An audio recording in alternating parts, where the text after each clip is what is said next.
Alright, good morning mga kapuso ko. Ayan, makikita po natin medyo subasko po ngayon dito sa Buyabod, sa pier. Kaya yung ibang mga bangka ay nagataguan na.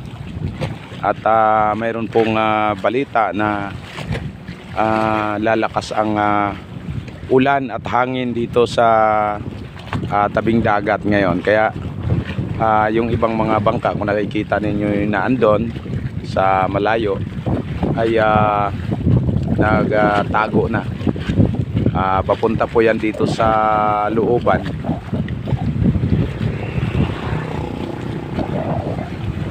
Ayan po ang ulap. Maitim na maitim ang ulap po. Ayo, maitim po ang ulap. Kaya at doon banda ron sa may kabilang bundok ay naulan na.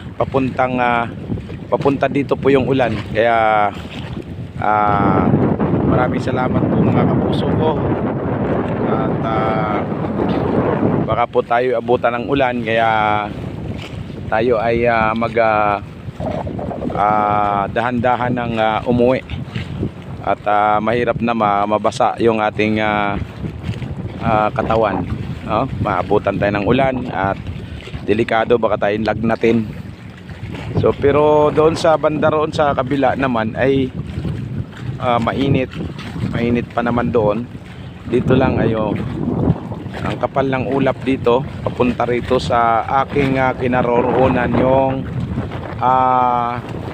Subasco, yung kung tawagin biglang lakas ng hangin at biglang lakas ng ulan.